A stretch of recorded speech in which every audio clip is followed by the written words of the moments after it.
Assalamualaikum warahmatullahi wabarakatuh. Bertemu dengan saya lagi, Ibu Ardiani Fadila, dalam mata kuliah Manajemen Investasi dan Portofolio. Pada video kali ini, saya akan membahas mengenai reksadana. Apa itu reksadana? Bisa kita lihat di selanjutnya.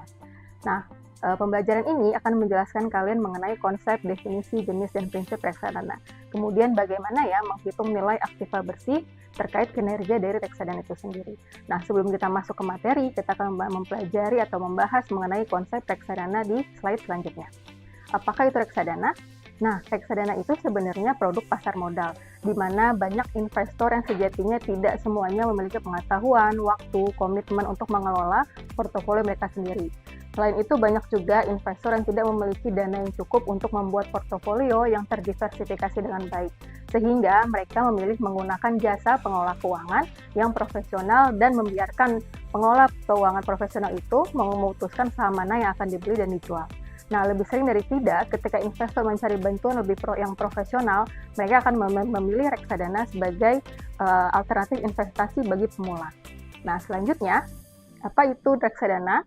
Lebih lanjut lagi kita lihat, nah reksadana itu wadah dalam menghimpun dana dari masyarakat atau pemodal yang selanjutnya diinvestasikan dalam portofolio efek oleh manajer investasi.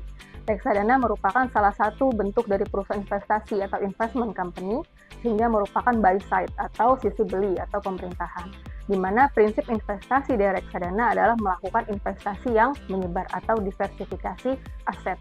Jadi reksadana adalah produk dari portofolio, yaitu produk pasar modal yang diminati oleh masyarakat pemula yang ingin berinvestasi di pasar modal.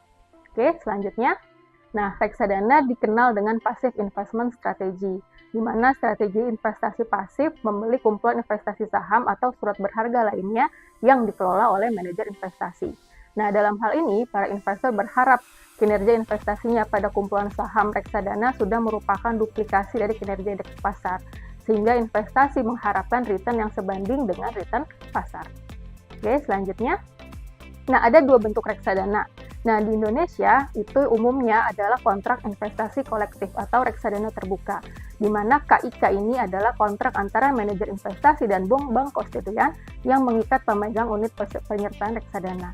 Nah, manajer investasi ini diberi wewenang penuh untuk mengelola portofolio investasi kolektif, dan bank kustodian diberi wewenang untuk melaksanakan penitipan dan administrasi secara kolektif.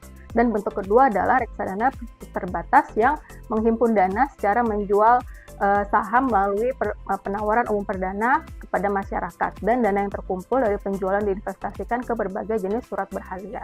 Nah, di Indonesia itu sendiri, bentuk yang umum ditemukan adalah reksadana kontrak investasi kolektif atau reksadana terbuka, kita sebut sebagai KIK, yang kita bisa temukan di masyarakat umum atau di perusahaan investasi dewasa ini. Oke, selanjutnya.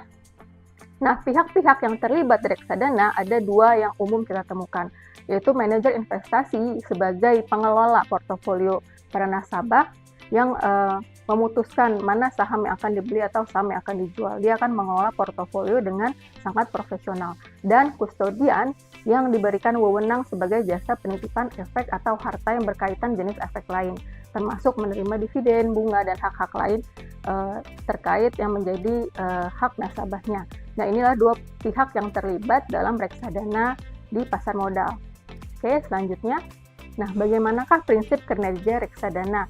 Nah, umumnya manajer investasi itu akan mengumpulkan dana dari investor, di mana mereka akan menerbitkan investasi dan menawarkannya kepada investor. Untuk menarik minat investor, akan menawarkan berbagai macam keunggulan. Setelah dana terkumpul, akan melakukan kinerjanya yang profesional untuk menawarkan keunggulan-keunggulan return investasi reksadananya. Kemudian setelah itu manajer investasi akan membagikan keuntungan yang didapatkan kepada para investor. Nah, inilah prinsip kinerja atau prinsip kerja reksadana. Nah, selanjutnya, reksadana itu ada beberapa jenis. Ada 4 yang sering kita temukan. Ada reksadana pasar uang, reksadana pendapatan tetap, reksadana campuran, dan reksadana saham. RDPU umumnya alokasi aset pada pasar uang. Reksadana pendapatan tetap umumnya alokasi asetnya pada hutang atau obligasi, reksadana campuran pada efek hutang dan efek ekuitas, dan reksadana saham. Dari segi resiko yang paling rendah adalah reksadana pasar uang dan paling tinggi adalah reksadana saham. Dan tentunya dari sisi return atau imbal hasil yang paling tinggi adalah reksadana saham dan yang paling rendah adalah reksadana pasar uang.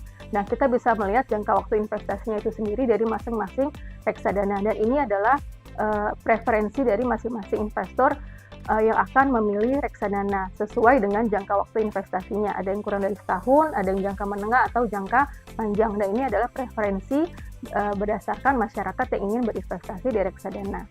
Nah, selanjutnya bisa kita lihat dari tingkat resiko dan tingkat imbal hasil. Yang paling rendah adalah reksadana pasar uang dan paling tinggi adalah reksadana saham. Nah, ini bisa menjadi pertimbangan bagi masyarakat reksadana mana yang akan mereka pilih. Tentunya pertimbangannya adalah resiko, imbal hasil, dan dana investasi mereka. Nah, ini harus menjadi pertimbangan sebelum memilih reksadana mana yang akan mereka beli, sehingga akan menyesuaikan tingkat profil resiko dan keuntungan serta jangka waktu investasi masing-masing masyarakat yang ingin berinvestasi di reksadana. Nah, selanjutnya, kalau di saham kita melihat harga saham, dan bagaimana dengan reksadana kita melihatnya dengan net asset value atau dalam bahasa Indonesia nilai aktiva bersih. Nah, nilai aktiva bersih ini adalah dengan menghitung total investasi reksadana dengan jumlah sertifikat atau unit penyertaan. Nah, unit penyertaan merupakan jumlah saham atau penyertaan yang diterbitkan oleh perusahaan investasi. Nah, NAB merupakan ukuran atas kinerja atau pertimbangan investasi pada reksadana, di mana NAB adalah nilai pasar wajar dari suatu efek dari reksadana dikurangi seluruh kewajibannya. Nah, rumus menghitung NAB umumnya yang kita bisa lihat adalah nilai pasar dikurangi dengan kewajiban dibagi dengan shares outstanding, sehingga diperolehlah nilai aset value. Nah, nilai reksadana adalah menjadi patokan bagi investor ketika ingin memulai berinvestasi di reksadana. Yang mereka lihat adalah NAB-nya. Kalau di saham, kita melihat harga sahamnya. Nah, inilah konsep atau definisi reksadana pada mata kuliah ini, pada topik ini.